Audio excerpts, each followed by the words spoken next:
డిస్కషన్లోకి వెళ్దాం. ప్రధానంగా మనకు లక్షలాది మంది విద్యార్థులకు సంబంధించిన సమస్య ఇంకా కొనసాగుతున్న పరిస్థితి. ఇంటర్ బోర్డుకు సంబంధించిన విద్యార్థుల సమస్య విషయంలో ఇంతవరకు పెద్దగా డెవలప్మెంట్స్ ఏమీ లేవు. ప్రభుత్వం వైపు నుంచి కానీ అధికారుల వైపు నుంచి కానీ ఇంకా ఆందోళన కొనసాగుతోంది. విద్యార్థులను ఇప్పటికే వారిని రీవాల్యుయేషన్కి అప్లై చేసుకోమన్న పరిస్థితి, డేట్లు కూడా పొడిగించారు. అయితే హైకోర్టులో జరిగిన ఒక చర్చ సందర్భంగా, హైకోర్టులో పిటిషన్ వచ్చిన సందర్భంగా ఆసక్తికరమైన చర్చ జరిగింది.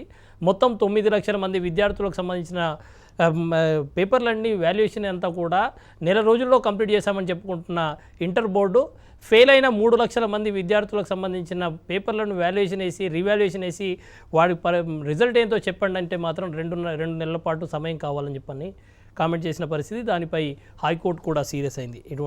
ఇటువంటి పరిణామాల నేపథ్యంలో వీటిని డిస్కషన్లోకి వెళ్దాం. వీరయ్య గారు ఎట్లా చూస్తున్నారు దీన్ని మీరు? రాష్ట్రంలో ప్రభుత్వం ఉందా అనేటువంటి సందేహం వస్తూ ఉంది. ఎందుకంటే ఇంతవరకు ఇంత పెద్ద సమస్యకి ముఖ్యమంత్రి నుంచి స్పందన లేదు. ఏం చేస్తున్నారు ముఖ్యమంత్రి, ఎక్కడున్నారు, ఎవరికి అర్థం కానటువంటి పరిస్థితి. రెండోది, స్పందిస్తున్న మేరకు చాలా బాధ్యతారహితంగా స్పందిస్తున్నారు.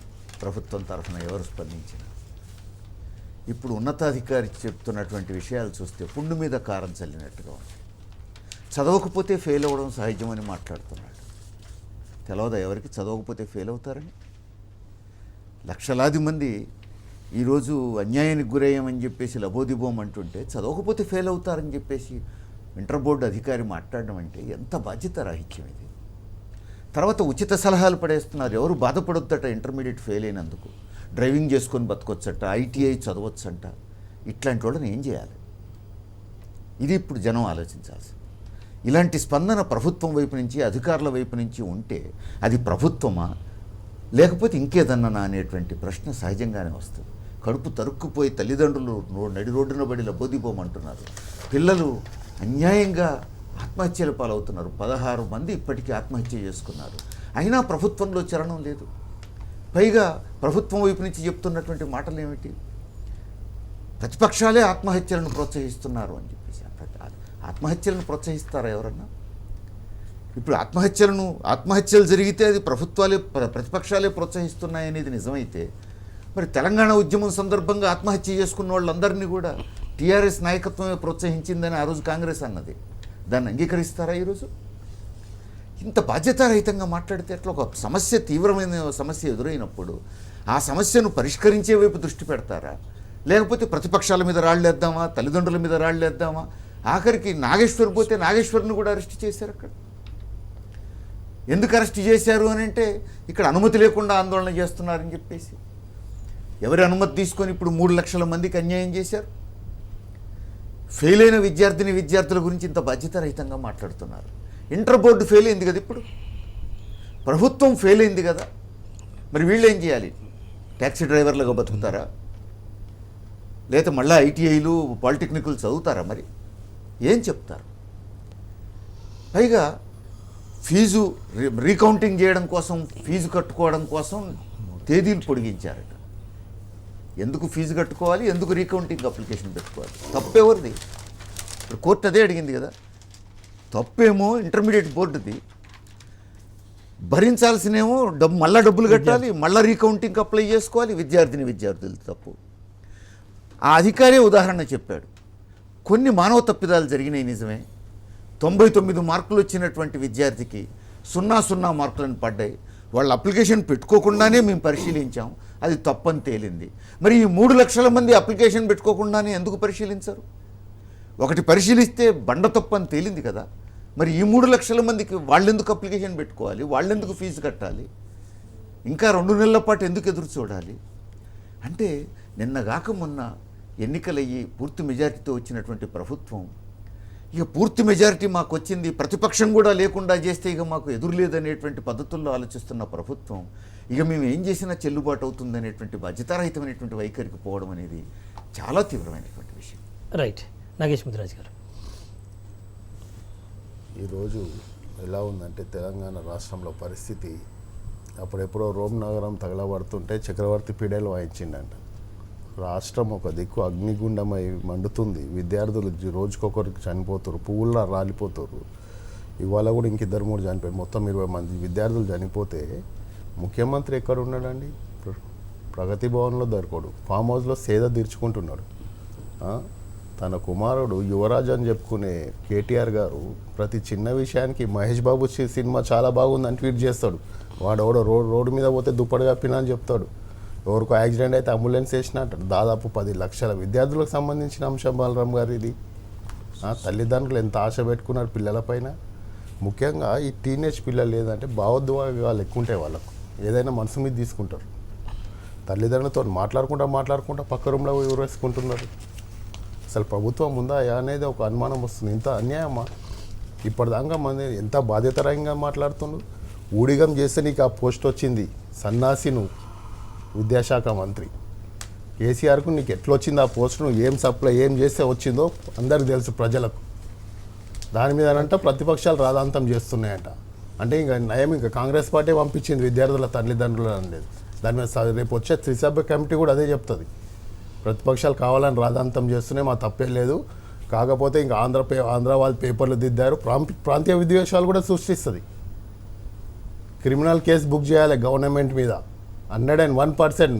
ఎవరిని వదలదు, క్రిమినల్ కేసు బుక్ చేయాలి. ఎందుకు బుక్ చేయాలంటే ఈ చనిపోయిన విద్యార్థులు వాళ్ళ పేపర్ రీవాల్యుయేషన్ చేయండి, అప్పుడు బయటపడుతుంది.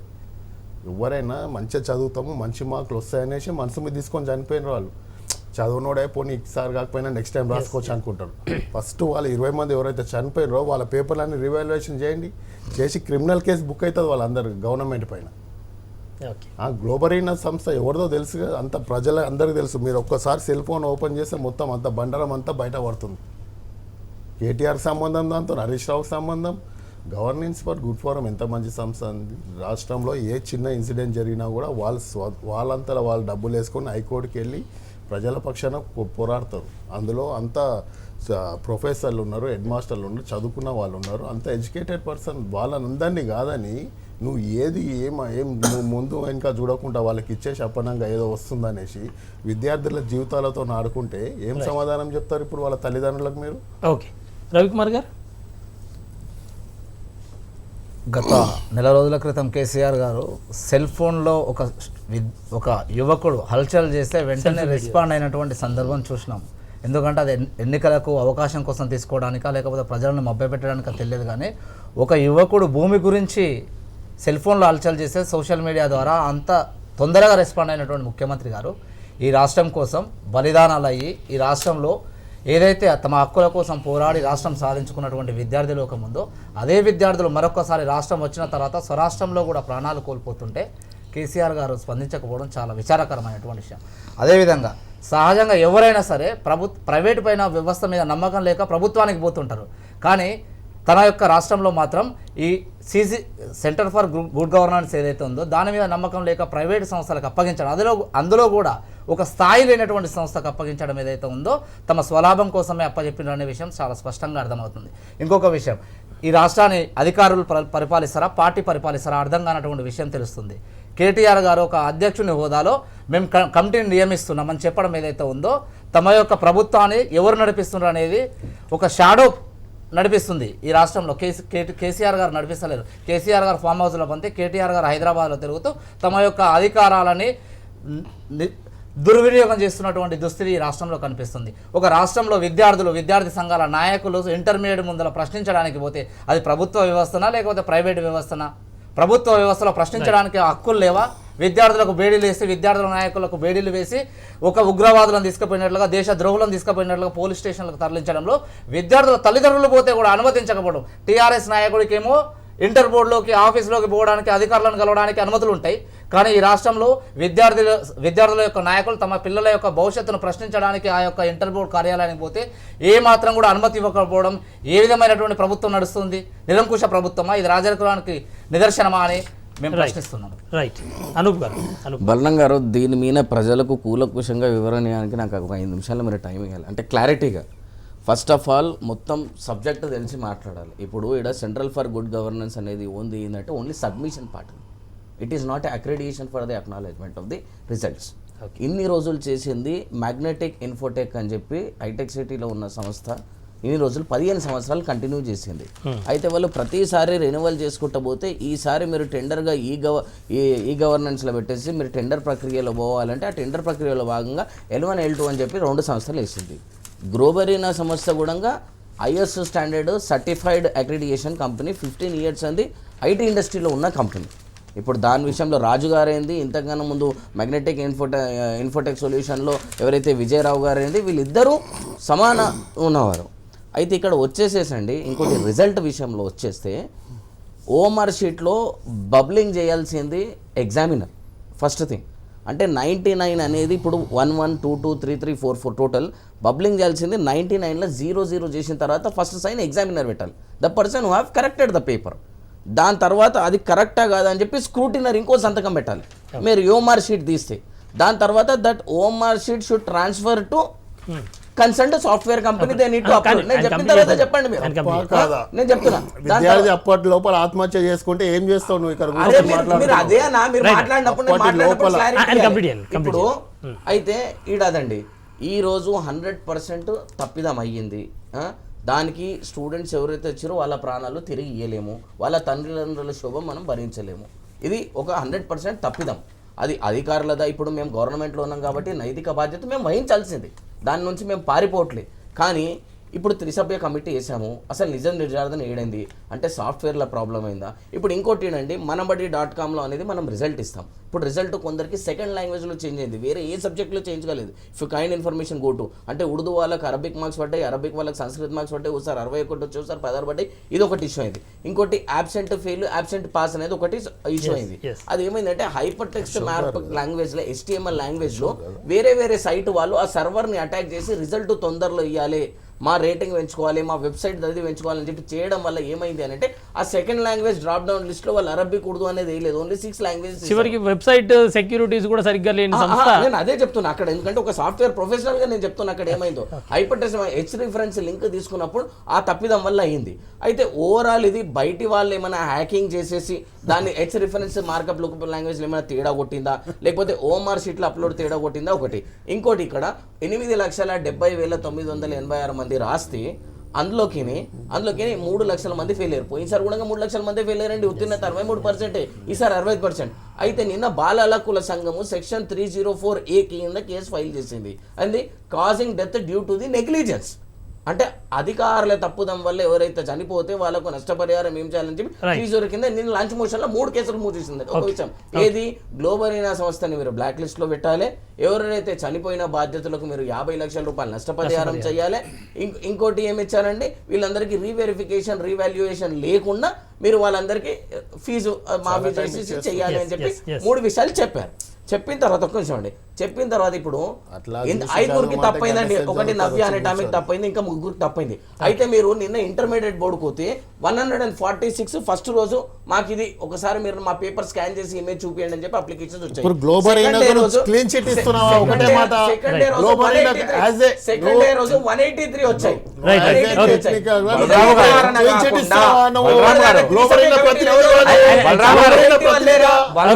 చాలా స్ట్రాటజీస్ వచ్చినావు కానీ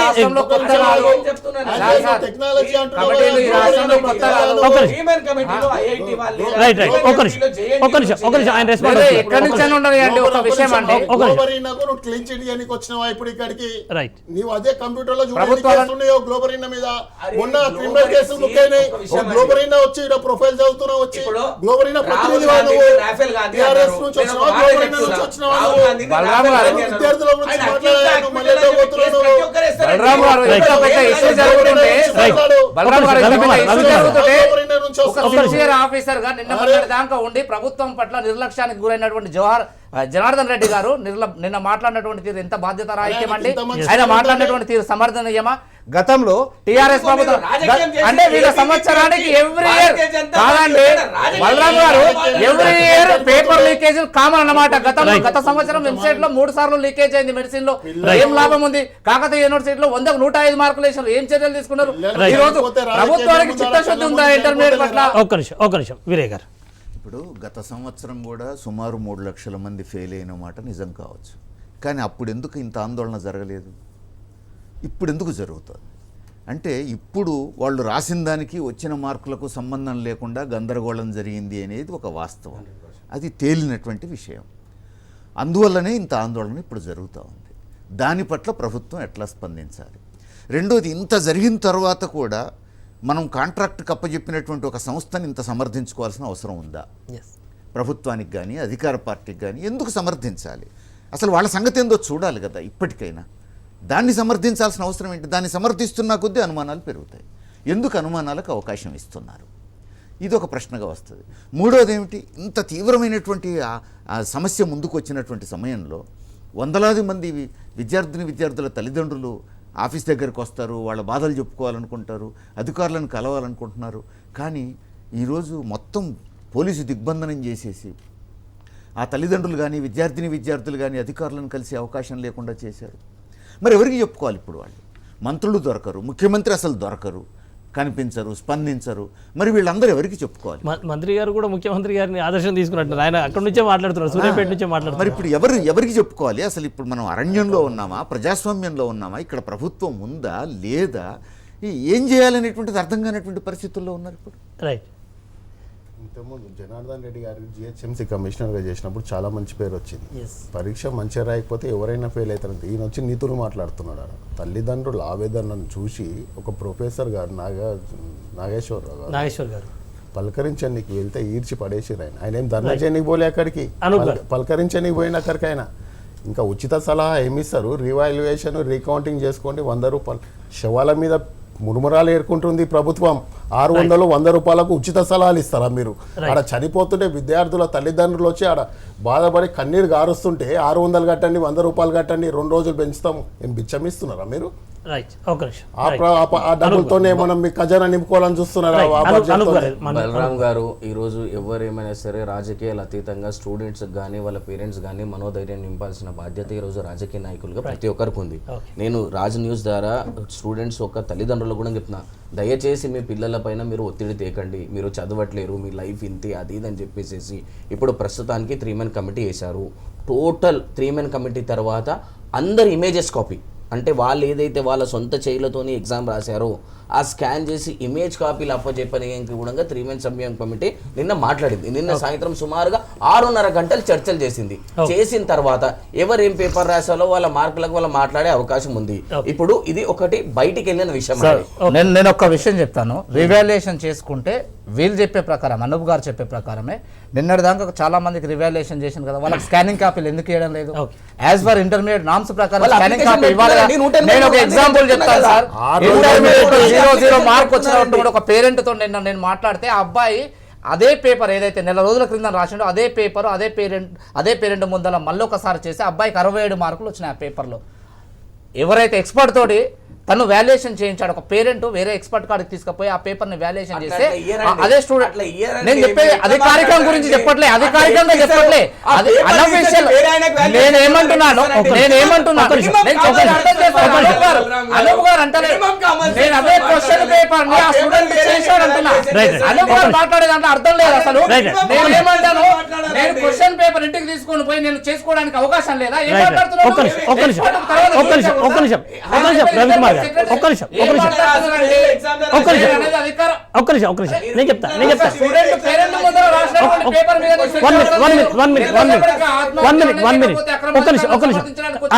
అనూప్ గారు ఇక్కడ ఒక 3-4 ఇష్యూస్, మేజర్ ఇష్యూస్.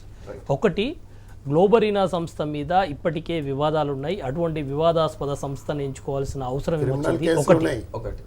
ఒకటి. 2, ఇవాళ ఫస్ట్ అసలు ఏమీ లేదు అది అని చెప్పి అశోక్ గారు అసలు నిర్లక్ష్యంగా మాట్లాడిన అశోక్ గారు చివరికి 3 మీద దగ్గర తప్పు జరిగినట్టుందని చెప్పి మళ్ళీ వాళ్ళ 5 దగ్గర అని చెప్పి మాట మారుస్తున్న పరిస్థితి అది. మూడోది, ఇవాళ హైకోర్టులో ఇవాళ మీరు వాల్యుయేషన్ అంతా కూడా 9 లక్షల మందికి సంబంధించిన పేపర్స్ అన్నీ కూడా మీరు నెల రోజులు కంప్లీట్ చేసిన వాళ్ళు, ఈ 3 లక్షల మంది ఫెయిల్ అయిన వాళ్ళకి సంబంధించిన పేపర్లు వాల్యుయేషన్ చేయమని చెప్పంటే 2 నెలలు టైం పడుతుందని చెప్పని అనవసరంగా హైకోర్టుతో చివాట్లు పడ్డారు. ఏంది ఇంత గందరగోళం ఎందుకు వస్తుంది? ఫస్ట్ గ్లోబరీనా సంస్థని ఎవరు తప్పిదం చేసినా మేము వదలమండి. ఒకటి, ప్రభుత్వం తరఫున జగదీశ్వర్ రెడ్డి గారు కూడా చెప్పారు, దాన్ని సమర్థించడం. ఒక సాఫ్ట్వేర్ టెక్నికల్ పర్సన్గా ఏమైంది అనేది నా సొంత అభిప్రాయం నేను చెప్పాను. ఇప్పుడు తప్పిదాలు అనేది వాళ్ళ హ్యాకింగ్ అంటే వాళ్ళ సర్వర్ కరెక్ట్ లేక అయిందా, అంటే వేరే వాళ్ళు రిలీజ్ చేసినప్పుడు వాళ్ళ సర్వర్ లేక కరెక్ట్ అయిందా, ఓఎంఆర్ షీట్ నుంచి అయింది. ఒక నిమిషం, వివాదాస్పద సంస్థను ఎంచుకోవాల్సిన అవసరం ఏమొచ్చింది అన్నది, అందుకంటే ఇక్కడ సెలెక్ట్ కావడానికి ముందే అక్కడ వివాదాలు ఉన్నాయి దాని మీద. వివాదాస్పద సంస్థ అంటే ఈ గవర్నెన్స్ నుంచి వాళ్ళు టెండర్ వేశారు, ఆ టెండర్ కి నగేష్ అన్న ఇవ్వచ్చు, అన్న ఇవ్వచ్చు, నేను మన దగ్గర వ్యవస్థ లేదా వాళ్ళ వివాదాలు ఉన్నాయి, ఆ సంస్థ మీద దాని తెలుసుకోవడం. తర్వాత టెక్నికల్ వాలిడేషన్ టీమ్ అనేది టెక్నికల్ చేస్తుంది. Okay. ఇప్పుడు ఒక సమస్య, ఒక సపోజ్ కాకినాడలో ఏదో ఒక యూనివర్సిటీ ఒక రిజిస్ట్రార్ గారు ఈయన పలానా తప్పు చేశారని చెప్పి కోర్టులో కేసు వేశారు. గవర్నర్ గారు ఇన్వాల్వ్మెంట్ ఉంది. రాష్ట్రానికి కూడా ఆయనే గవర్నర్ గారు రికమెండేషన్ మీద కేసు ఫైల్ చేయడం జరిగింది. ఈ రోజు జ్యుడిషియల్ బాడీలో ఎవరు కేసు వేసినా కూడా until and unless it is finalised as accused as acquittal you cannot claim it as he is accused అని చెప్పి దాంతో అది పాస్ చేసి వాళ్ళు ఈ గవర్నెన్స్ వాళ్ళు మొత్తం ఆయన చూసేసి ఆయనకి ఇచ్చారు. ఈ రోజు రిజల్ట్ 100% తప్పిదం జరిగింది. పిల్లలు చాలా నష్టపోయారు. తిరిగిన ప్రాణాలని ఎవరు తీసుకురాలేరు. వాళ్ళ తల్లిదండ్రుల శోభను కూడా ఎవరు తీర్చలేనిది. అది మీరు ఎన్ని డబ్బులు ఇచ్చినా ఈ రోజు 304 వేసేసి మీరు అన్ని ఇచ్చినా కూడా వాళ్ళ కొడుకుని మాత్రం మనం తీసుకురాలేము. అది తప్పైంది 100%. ఇప్పుడు మిగిలిన వాళ్ళకు మనం ఏ విధంగా న్యాయం చేయాలి, 3 మెన్ కమిటీ ఏమి ఇస్తుంది, గ్లోబల్ అనే సంస్థను బ్లాక్ లిస్ట్ పెట్టాలనా, మళ్ళీసారి 3 లక్షలది మొత్తం రీకరెక్షన్ చేయాలనా, వాళ్ళ స్కాన్ ఇమేజెస్ కాపీ వాళ్ళని పెట్టాలని చెప్పి ఇదన్న అయ్యే ప్రక్రియలో కొంచెం దయచేసి పిల్లల ప్రాణాలు రాజకీయం కాదు. మీరు స్టూడెంట్స్ ని తెచ్చి ఆడ వేరే వాళ్ళని తెచ్చి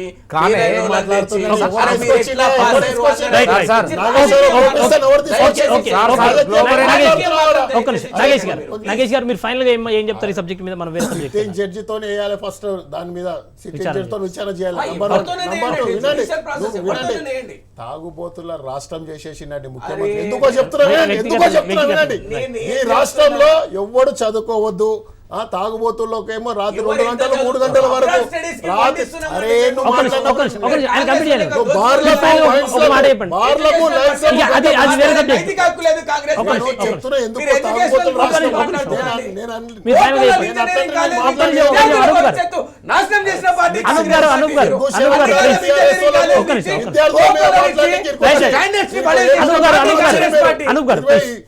మీరు ఫైనల్ ఏం చెప్తారు? మార్కులు తక్కువ మీరు చంపేసి విద్యార్థులు ఇష్యూ డిబేట్ అవ్వకుండా మీరు ఫైనల్ గా ఇంప్లిమెంట్ చేస్తారు. కాంగ్రెస్ పార్టీ నుంచి డిమాండ్ చేస్తారు. బార్లకు గంట సేపు పర్మిషన్ ఇస్తావు, వైన్స్ లో గంట పెంచుతావు, విద్యార్థులకు 1 నిమిషం లేట్ వస్తే మీ డిమాండ్ ఏంటి? ఫైనల్ గా ఈ ఇష్యూ మీద నిర్ణయాలు తీసుకొని విద్యార్థుల జీవితాలతో ఆడుకుంటున్నాం. ఈ రోజు మీరు ఫైనల్ గా చెప్తారు. 7వ అంతస్తు బిల్డింగ్ మీద విద్యార్థులు తొంగి చూస్తే భయపడతాం మనము. అటువంటిది ఆర్కేలు పడుతున్నా అంటే నువ్వు అర్థం చేసుకో. మీరు ఫైనల్ గా ఏం చెప్తారు? ఫైనల్ గా ఏం చెప్తారు చెప్పండి. సభ్య కమిటీ ఏమి కాదు, ఇదంతా గవర్నమెంట్ కు అనుకూలమే. అది రాహుల్ గాంధీని కమిటీ ఇన్ఛార్జ్ చేయాలి. వాళ్ళ అప్పుడు సోనియా గాంధీ, రాహుల్ గాంధీ, రాబర్ట్ వాడ్రా అందరిని కలిసి కమిటీ మీరు ఇష్యూ డిబేట్ అవుతుంది. ఇష్యూ డిబేట్ అవుతుంది. ఒక్క నిమిషం కుటుంబాన్ని కమిటీ చేస్తే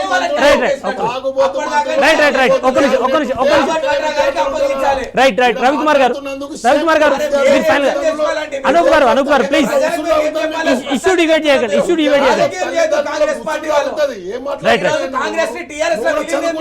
టైం లేదు ప్లీజ్ మీరు అట్లా మాట్లాడుకోవడం వల్ల ఎవరికి పోదు, జనాలకు పోదు. నేను ఒకటే విద్యార్థుల గురించే మాట్లాడుతున్నా. రాహుల్ గాంధీతో సంబంధం లేదు, కాంగ్రెస్ తో రాజకీయం వాళ్ళు మాట్లాడుతున్నారు. ఇంతసేపు మాట్లాడలేకపోతున్నా. నేను గుర్తుపెట్టుకోండి, గ్లోబరీనా ప్రతినిధిని నేను మాట్లాడలేకపోతున్నా.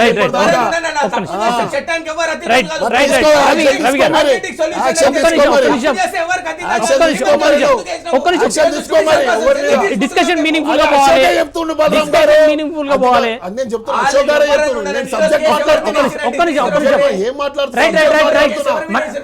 అట్లా పోవడం వల్ల ఏం పోదు. ప్లీజ్ మీరు ఆగండి. ఒక్క నిమిషం. భారతీయ జనతా పార్టీ నిన్న ఆల్రెడీ ప్రిన్సిపల్ సెక్రటరీకి, చీఫ్ సెక్రటరీకి కలిసి సిట్టింగ్ జడ్జితో విచారణ చెప్పాలని చెప్పింది. లోబరైన సంస్థ అనేది పాపం కేసీఆర్ గారు, కేటీఆర్ గారు కొట్లాడి స్వరాష్ట్రం కోసం, స్వప్రజల కోసం ఈ రాష్ట్రం తెచ్చిండ్రు. కానీ ఆంధ్ర కాంట్రాక్టర్ల మీద, ఆంధ్ర సంస్థల మీద ఉన్న విశ్వాసం, ఈ రాష్ట్రంలో ఉన్నటువంటి వ్యవస్థల మీద విశ్వాసం లేదు. ఆయన ఫ్రెండ్ కాబట్టి గ్లోబరైన సంస్థకి ఇచ్చిందని మేము అభియోగం చెప్తాం. రైట్ ఫిరయ్య గారు, ఇప్పుడు తక్షణం చేయాల్సినటువంటి పని 3 లక్షల మంది విద్యార్థులకు న్యాయం చేయాలి. ప్రభుత్వం చేయాల్సిన మొదటి పని అది. వాళ్ళకు విశ్వాసం కల్పించగలిగేది ప్రభుత్వమే.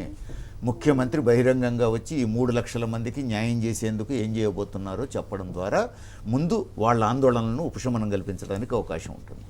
రెండవది త్రిసభ్య కమిటీ వీళ్ళు వేసి ఉండొచ్చు, కానీ దాని శక్తి చాలదు. ఇప్పుడున్నటువంటి ప్రభుత్వం శక్తి ముందు వీళ్ళు చాలరు. ఖచ్చితంగా సిట్టింగ్ జడ్జితో న్యాయ విచారణ జరిపించడం ద్వారానే వాస్తవాలు బయటకు రావడానికి అవకాశం ఉంటుంది. మూడవది, ఇలాంటి సంస్థకు ఎందుకు ఇచ్చారు అనేటువంటి ప్రశ్న వస్తుంది. ఇప్పుడు వాళ్ళు ఆన్లైన్ అప్లై చేశారు, ఇచ్చాము అని చెప్పేసానంటే ఆన్లైన్లో ఎవరు అప్లై చేసినా ఇస్తామా? రేపు ఒక ఉగ్రవాద సంస్థ అప్లై చేసినా ఇచ్చేస్తామా? మనం వెరిఫై చేసుకోమా? వాళ్ళ సామర్థ్యాన్ని వెరిఫై చేసుకోమా? వాళ్ళ క్రెడెన్షియల్స్ వెరిఫై చేసుకోమా? ఈ బాధ్యత ప్రభుత్వానికి కాదా అనేటువంటి ప్రశ్నలు కూడా ముందుకు వస్తాయి. రైట్, అనూప్ గారు ఫైనల్గా చెప్పండి. ఇప్పుడు సార్ చెప్పినట్టు గ్లోబల్ రైనా సంస్థ అప్లై చేసిన తర్వాత ఈ గవర్నెన్స్లో మొత్తం క్రెడెన్షియల్ చేసి as per terms and conditions songs ప్రకారం ఉంటేనే యాక్సెప్ట్ చేస్తారు. ఉగ్రవాద సంస్థలకు అన్ని సర్టిఫికెట్లు ఉండి చేస్తే ఇంకోటి ఈ రోజు ప్రాబ్లం కన్నా అన్నట్టు ప్రాబ్లం కన్నా ఈ రోజు సొల్యూషన్ ఇంపార్టెంట్. ఎవరైతే 3 లక్షల మంది విద్యార్థులు ఫెయిల్ అయ్యారో, అంటే వాళ్ళు రాసి ఫెయిల్ అయినా రాయకుండా ఫెయిల్ అయినా ఒక అభద్రతా భావం ఏర్పడినందువల్ల అది ఇద్దరికైనా ముగ్గురికైనా అన్నం మెతుకులో ఒక్క మెతుకు ఖరాబ్ అయినా కూడా అన్ని మొత్తం మీ వల్లనే ఖరాబ్ అయింది అంటారు. సో ఆ 3 లక్షల మందికి తక్షణ ఉపశమనం, వాట్ ఈస్ ద సొల్యూషన్ అనేది ఇప్పుడు త్రిసభ్య కమిటీ ఇచ్చిన తర్వాత నిన్న 6.5 గంటలు మాట్లాడిన తర్వాత దాని మీద ప్రభుత్వం స్పందిస్తుంది. ఇప్పుడు అధికారంలో ఉన్నవాడి ఏం లేకుండా డైరెక్ట్ స్పందించలేము. మాకు ఏది ఏమైనా రాష్ట్రంలో లక్షలాది మంది విద్యార్థులను ఆందోళనకు గురి చేస్తున్న పరిస్థితులు అయితే కనిపిస్తున్నాయి. దానికి ప్రభుత్వం నుంచి వస్తున్న ఆన్సర్ మాత్రం ఇప్పటి వరకు జనాలను సంతృప్తి పరిచే విధంగా అయితే లేని పరిస్థితి కనిపిస్తుంది. మరి త్రిసభ్య కమిటీ ఇవాళ రిపోర్ట్ ఇస్తుంది అంటున్నారు. మరి ఆ రిపోర్టు ఏ రకంగా ఇవ్వబోతుంది? నిజంగా నిజాయితీగా త్రిసభ్య కమిటీ రిపోర్టు ఇస్తుంది అన్న విశ్వాసం అయితే పార్టీలో ఇతర పార్టీలో కనిపించట్లేని పరిస్థితి అయితే కనిపిస్తుంది. మనం ఇంకొక అంశానికి వెళ్లాల్సి ఉంది. రాష్ట్రంలో ఆర్టీసీ ఉద్యోగులు మళ్ళొకసారి ఆందోళనకు సిద్ధమవుతున్న పరిస్థితి. నిన్న మొన్నటి వరకు అధికార పార్టీకి అనుబంధంగా ఉన్న సంస్థనే ఇవాళ సమ్మె సైరన్ మోగిస్తున్న పరిస్థితి. నిన్న బస్ భవన్ ముందర ధర్నా చేసిన పరిస్థితి. దానికి సంబంధించిన డిస్కషన్కి వెళ్దాం.